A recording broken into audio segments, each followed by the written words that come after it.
Hello and welcome back to the Middling Along podcast.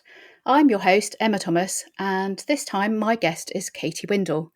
Katie's a qualified hypnotherapist and psychotherapist and uses solution-focused methods to help those who are being held back in life by anxiety and limiting beliefs get control back and live a life of joy and ease. Doesn't that sound wonderful? Welcome to the podcast, Katie. Thank you, Emma. Thank you so much for having me. I'm really excited to have this conversation today. Well, I'm really, really excited to find out more about how hypnotherapy can help us. But should we go back and sort of review how you got where you are today, like your own story around your anxiety and your perimenopause and how sort of those two things came together and sort of put you down the path that you're on now? Yes, absolutely. Those are definitely the things that led me to where I am today, doing what I am doing. So I think when I sort of reflect on my life, I think there's always been some element of anxiety coming and going for a while, but nothing was as bad as a few years ago now. I mean, it's all linked to sort of just after COVID, really. So, and I think a lot of people felt anxiety rising around that time for various reasons. So, yes, it was a tricky time, wasn't it, for everyone? But for me personally, the struggle was kind of afterwards, because I am immunosuppressed and because I've got Crohn's disease as well. And I was working as a secondary school teacher, and what had happened throughout COVID with being like really sort of all the messaging about you have to stay away from people and all the rest of it. And I didn't have to shield, but I did sort of have a lot of messages and things like, you know, you've got to be socially distancing. So when it came to going back to school and being in crowds, like it was unavoidable, obviously, then the anxiety really started to rise for me.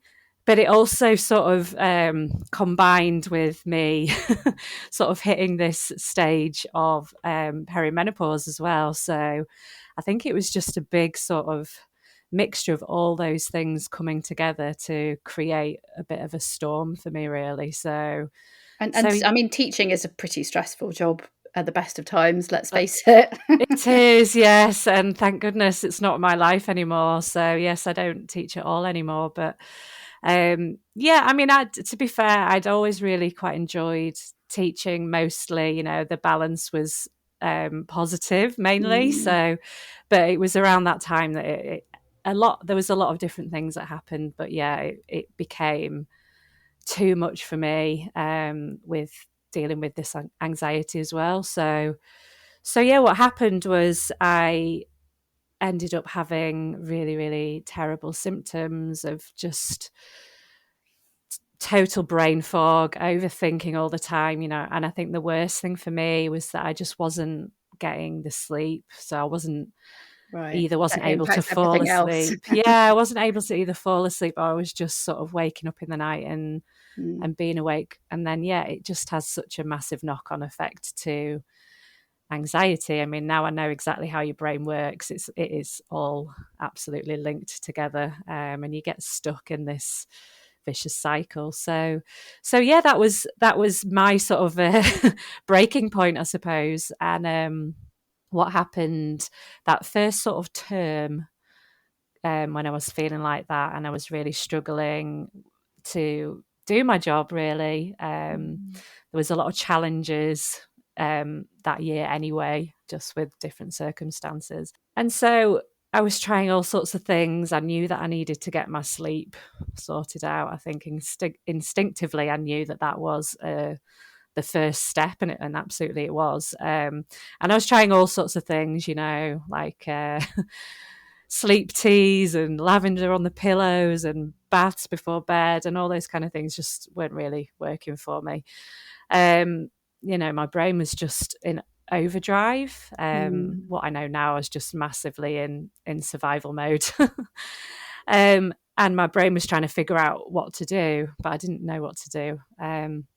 So yeah, I found a sleep hypnotherapy track for free, and I downloaded that, and that is what sort of started to help me to get my sleep back. And I was like, oh, okay, this is, this And so is you would do really that every night before you went to bed, or just as I mean, it's what I use with my clients now. It's the same method, so it's mm, literally just a hypnosis track, and you just put it on as you're going to sleep, so mhm, you fall asleep to it. You don't have to stay up and listen or anything. mm, So that was kind of the start of me starting to get my brain back, I suppose, getting that sleep back, which is so essential.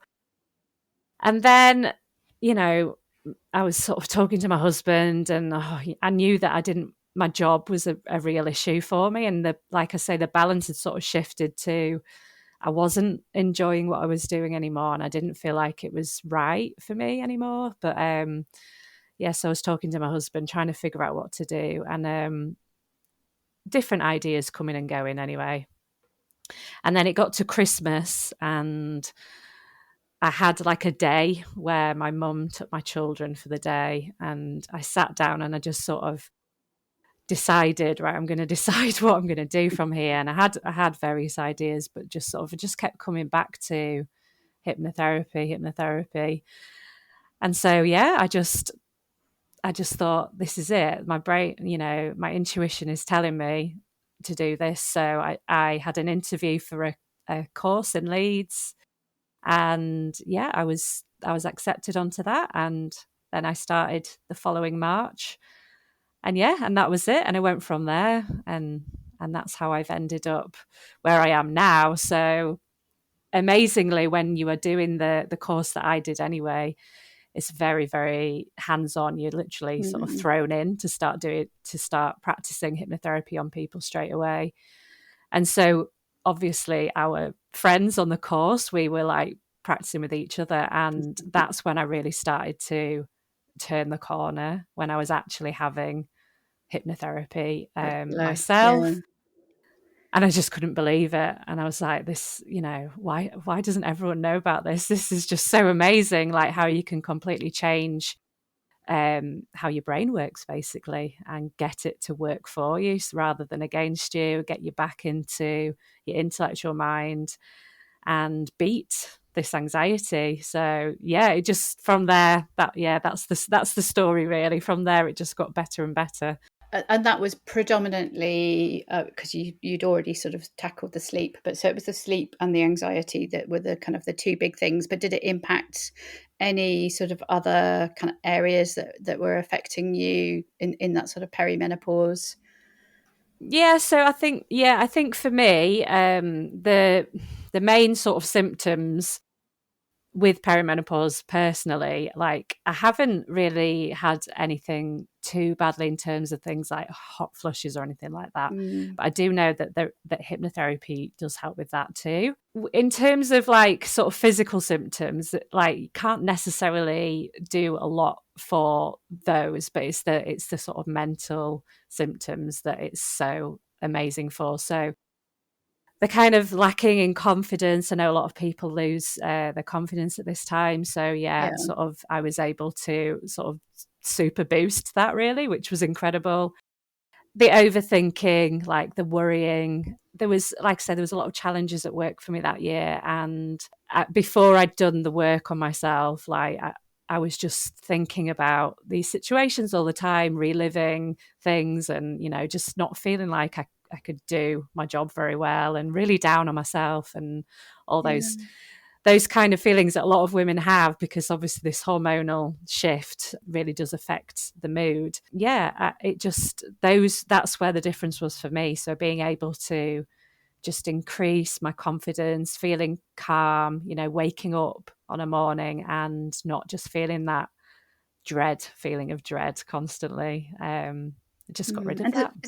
does it sort of work by breaking those kind of cycles of kind of constantly going round on that hamster wheel of overthinking and kind of obsessing, wondering? Absolutely. Yeah. So I'll tell you a bit how hypnotherapy works, because I think this is the big Mm. mystery really for most people. They're just not Yeah, sure, and not how making us can this pluck like a work? chicken. Yeah. Oh no. I mean, I couldn't make you do that, Emma, unless you really wanted to do that. So I don't think most people do. So the way hypnotherapy works for any kind of anxiety, it doesn't just have to be like women in perimenopause. Yeah. Like I do see different people, men, women, and children. Obviously, my passion kind of lies with who I am, and helping women to live their best lives, and not feel like got to this age and they just have to live like this, because no, it definitely doesn't have to be like that. We all know, well, maybe we don't all know, but we know that in perimenopause, your hormones are sort of all over the place, sort of up and down, or, generally going towards this declining stage, which is obviously natural.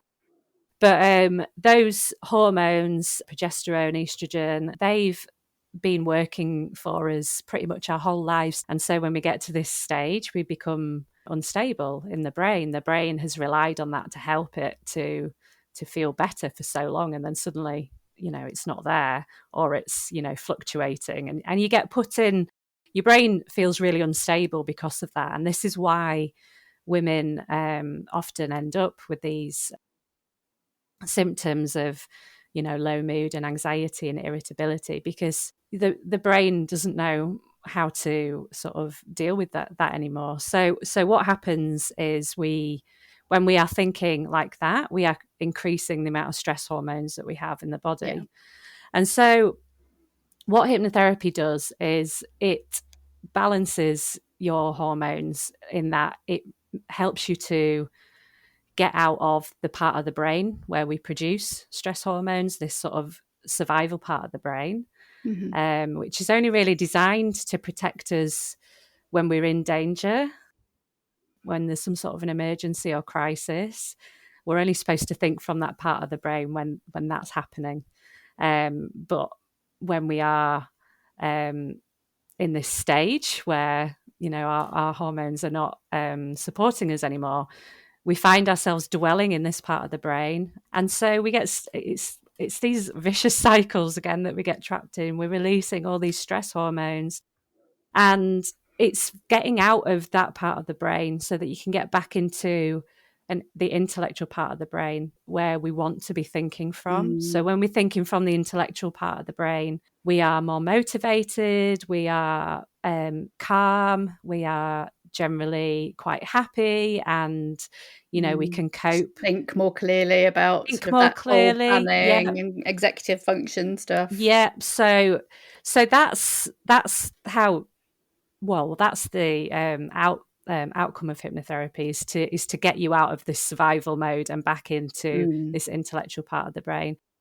And the reason why it's so good for midlife women is, again, when we're producing these stress hormones all the time, the hormones that we have left, the estrogen, the progesterone, the ones that we still have left, are not as effective when we're producing stress hormones. They don't work as well anyway. So when we start to be thinking from that intellectual part of the brain, and when we're producing serotonin naturally, which is the main sort of mood balancing hormone that we can all increase, there's no sort of limit on that. We don't start to lose that as we age. It's a case of understanding how to live so that you can create your own serotonin naturally. And serotonin will actually boost those dwindling hormones more, so it'll make them work better. So it's getting out of that negative cycle and back into the positive cycle. So yeah, that's how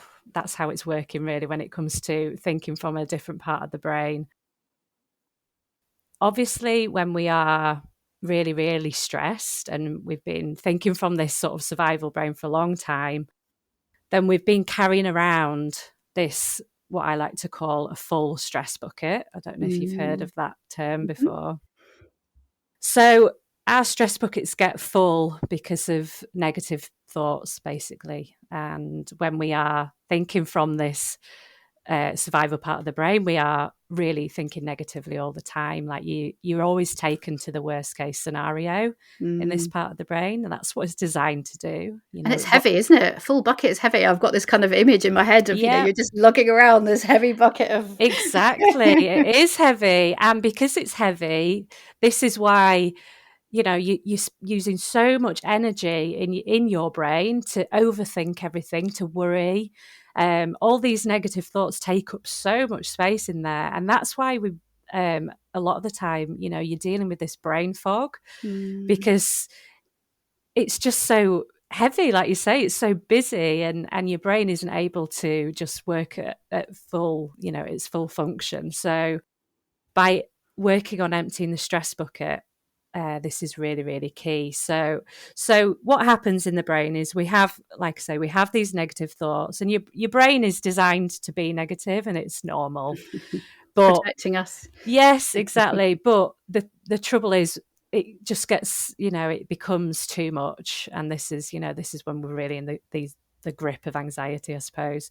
And what happens is, because your brain doesn't know the difference between what's real and what you're just thinking about, every time you're thinking about, I'll just think about my situation. Every time I was thinking about, oh my God, what went wrong in that lesson, and how am I going to do this, that, and the other, and I'm going to end up getting in trouble at work, and all these kind of thoughts that you keep thinking all the time. Your brain thinks that that's real and it's happening now every time you're just thinking about it. So you're producing stress hormones, and more's going in the stress bucket.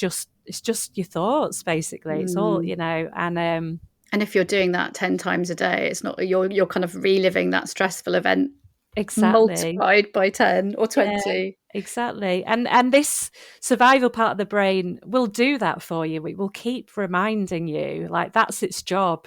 Let's not forget, this part of the brain thinks you're in danger, and it doesn't want you to forget about the danger. So it's going to remind you constantly. Thanks, brain. It's really obsessed with, making sure that you don't forget about this issue.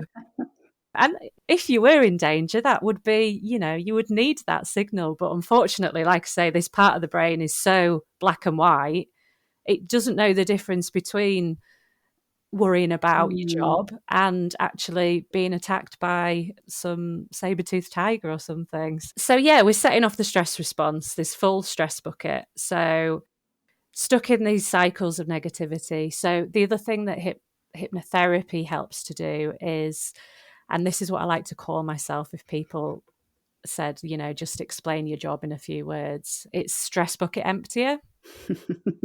So we have this really amazing function in the brain. Your brain is incredible, and it's remarkable what it can do, but most people don't really understand how it works and what they can do to make it work better for them. But yeah, we empty our stress bucket every night when we go to sleep. And this is why we get stuck as well, because obviously our sleep can be really affected when we're in this stage of life, and when we've got anxiety or It's like depression. a negative feedback loop. So we're not sleeping, we can't empty the stress bucket, we're more stressed the next day because we've not slept. Exactly. And so on. Exactly. So this is why the first sort of thing that I help my clients to do is get their sleep back in order. That's really, really key. That's kind of like the first step, really. So what we really need when we're sleeping is to get the full sleep cycle. There's different things that happen in light sleep, deep sleep, and REM sleep. So REM sleep, rapid eye movement sleep, is when we dream. And when we're functioning correctly and we're getting that REM sleep, when you dream, your brain is dreaming about what's in the stress bucket, and it's like the body's natural therapy. And so through dreaming, you take those negative emotions out of that survival part of the brain where they're stuck. They get moved into the intellectual part of the brain, and the emotion is stripped out of it. And then you're just left with a narrative memory, which you either forget all about, or you wake up the next day and you think, actually, I can cope today at work. I'm over it, sort of thing. Or you've got a solution to your Or problem. you've got a solution to that your you've problem. intellectualized. Yeah, exactly. So yeah, this, I mean, and this is the other thing about hypnosis. So this is key really to understanding how hypnosis actually works. When we are in the state of trance, which is hypnosis, it's just a relaxed state basically. It's the same as when we daydream, okay? And when I did my training, I watched a training video which showed somebody who was in a hypnotic trance, just relaxed, with the brain scan machine on the head, and the same parts of the brain light up as they do as when you're having REM sleep. So the brain is working on the stress bucket. It does the same thing. So that's how hypnosis works. We help to give like extra emptying of the stress bucket, along with many other things. This is just one part of the therapy, really. So the hypnosis, that's what the hypnosis part is. But also there is like elements of, I do teach people how their brain works because people don't know. Have And little light bulb moments of that. yeah, because you need to know. If you're not, awareness is so important. And there is a lot of light bulb moments. You're absolutely right. And when people can sort of go around thinking, oh, okay, so I'm anxious because of that, and that's why. And when you know that, you can easily just move on from it. I'm not saying instantly, but after time, it's practice, isn't it? Training your brain to it's react absolutely in the is. best It's way. brain training, which if you don't know how it works, then you know that you can't really begin to do that. But yeah, there's also like the talking part of it as well, which is quite important too. So yeah, I hope that helps you to sort of understand somewhat how it works. Fascinating. And when you're working with somebody one-to-one, sort of how many sessions would you typically expect to have with them until, not that they're kind of cured in inverted commas, but that Yeah, you would kind of I run? mean, it's a good question, and it is obviously a question that It clients depends. ask me every time they come and have like their first sort of initial consultation, or if they just want to chat about it. The average is for anxiety is about 8 to 12 sessions, so it's actually a really, really brief therapy when we compare it to other types. Your brain can take about, the average is probably around 9 weeks for you to form new neural pathways, which are the new habits basically, So and replacing one with another. and to exactly, to get the brain will get rid of what it doesn't need or what it doesn't use anymore. So yeah, that's around the right time. I mean, people come to me and they have all kinds of different issues. Some people have got a lot of trauma from the past, or some people have really just, they've just not been feeling themselves lately. And, I've had people have 6 sessions and it's completely changed their life. So individual thing. Must feel good. Do you teach them sort of any other sort of little tips to kind of, when in between sessions, or if you're out and about in a busy kind of environment, and you can feel that kind of anxiety rising, what sort of strategies do you teach people to use to help themselves? Yeah, absolutely. Lots of different things, actually. So one thing that we always do in all the sessions is talk about what's been good that week. And the reason why that's so important is because when you are stuck in this sort of survival mode, this part of the brain that's just trying to keep you safe, it's very negative. It's only going to let you notice the negative. And so we have to feed back in to our brains the good things that happen to Pushing the us negative ones all the out the way. time. Yeah, so because it's like you've got, when you sort of in that really low point, it's like you've got these blinkers on and you literally, you don't notice the good things that happen all Right the in front of time. you, and you're Yeah. like, nah, And so it's a really simple thing to do, but there's a lot of evidence out there to show that if you practice that every day, just writing down 3 to 5 things, or even just thinking about it or chatting with someone, however you want to do it, 3 to 5 things that have been good about that day. After about a month, those neural pathways that I was just talking about before, you start to form new ones, and it literally changes the way you think. And the more you do it, the more you practice it, the more you notice the good, and that just helps to quieten down that negative voice.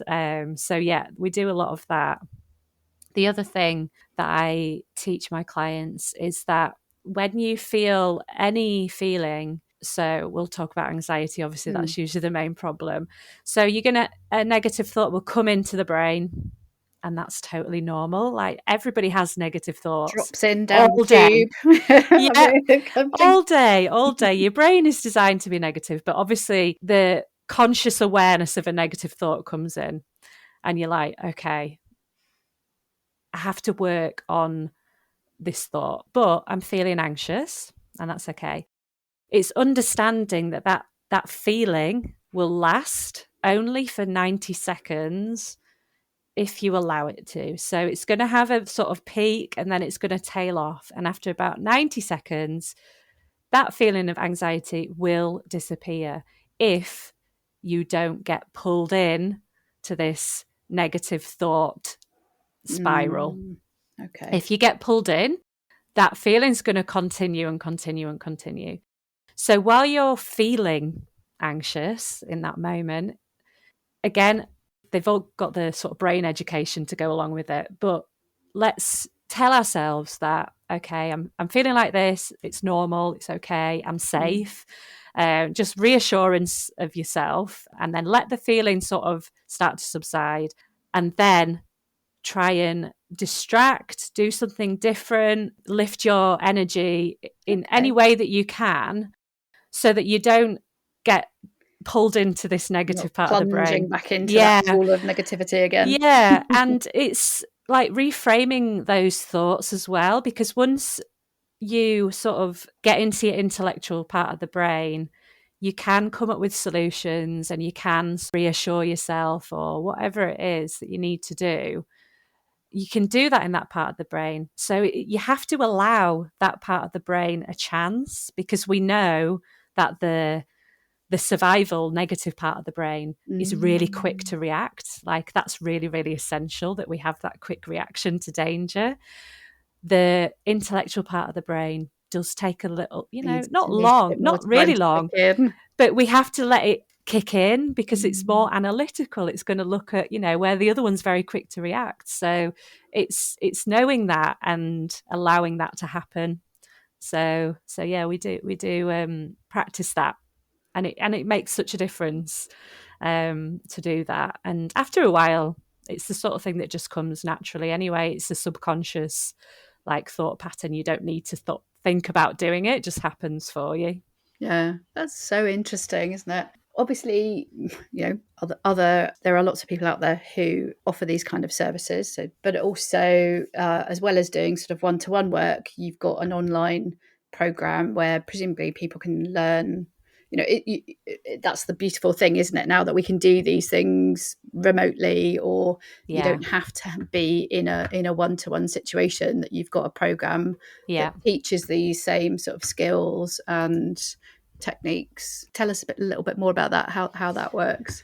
Yeah. So yes, I absolutely see people one-to-one, face-to-face, and online as well. That's the beauty of it. But I do have my online group program called Embrace and Empower, which is designed specifically for women in this sort of midlife stage. You might be perimenopausal, you might have had a surgical menopause, you might be in menopause. It doesn't really matter. If you're feeling like you are struggling with these, like I say, anxiety, low mood, sort of, a lot of women come to me and they're like bad tempered and all those things, and they just don't see themselves as they were, and it's really getting them down. A lot of people have sleep issues as well, all the things I've talked about. So yeah, I've got a 12-week online program where there is like a membership area where there's lots of resources that you can download and access based around the problems that we have. And there's also a weekly live call as well. So that's a Tuesday evening. We're all together on Zoom where we do a group hypnosis session. And yeah, it's incredible the shifts that the women have made that have been through my program. They're starting with all the individual issues. Like I said before, it's for most people, we've got this like natural hormonal decline issue that we have to deal with. But also people have got their own things going on. So people have struggled with their jobs. I've had women who have sort of things that have happened in the past that are starting to come up even more now that they're in this stage of life. So it's that old baggage that they've been carrying around that just seems to be so much worse because of the stage of life that they're going through. I've had women that have got, struggling with problems because they've got children who have got special educational needs, and it just all kinds of things. So we've all got our own things, but working through this together, it's lovely to have a bit of a community as well to sort of share. But yeah, they're coming out the other side after 12 weeks with a brain that just allows them to feel calm in the morning. And I think that's a really key thing for a lot of women. They wake up and they can get on with their day, and they can get on with their normal life feeling like they are confident. When they have a bad day, they understand what's going on and they bounce back into their intellectual brain so much better. And yeah, just enjoying daily life. You can completely change your life if you want to, or you can just keep the life that you've got, but it just be good. Yeah. So yeah. And most people, the changes that they need to make, it's not that much. Not radical. It's not radical. It's just getting your brain on board with the idea of what you need to do to feel happy and positive. So I think weight is a big thing for a lot of the women as well. So it's weight gain at this time of life is we get like into these bad habits as well. And we just, again, this is all stuff that comes from your survival brain. So if a lot of the women that I speak to are like, oh, I can't stop, picking at junk food, and I know it's bad for me, and like we all know what we're supposed to do, but the subconscious mind is not supporting you with that idea. So yeah, that's a big one as well, helping women to make changes to those kind of behaviors so that they can also just feel so much happier in themselves and start to appreciate their bodies for what they've done and been through, and not be so down on themselves. And yeah, when you feel like that, you'll just much more likely be able to reach more long-term goals of weight loss if that was what you wanted. Fantastic. Katie, so people can find you at thehypnotherapyden.co.uk, and I'll put the link into the show notes, and also where to find you on social media. Yeah, thank you so much. I feel like I've learned so much today. I'm sure anyone listening will be inspired to at least check out what hypnotherapy might be able to do for them if they're struggling, because it's another tool in the toolkit for those of us going through this time of life. And different things work for different people, but even just having that kind of understanding of the sort of what's going on up here is really, really helpful. So thank you for coming to talk to us today. You're welcome. Thanks for having me. You've been listening to the Middling Along podcast. Do remember to subscribe to be notified when our next episode is live. And why not visit the blog at www.middlingalong.com to sign up to my newsletter as well. I do hope you enjoyed listening today. If you did, I'd be really grateful if you would consider leaving a short review, as that helps people find the podcast and helps get it noticed. Hope you can join us next time. Goodbye for now.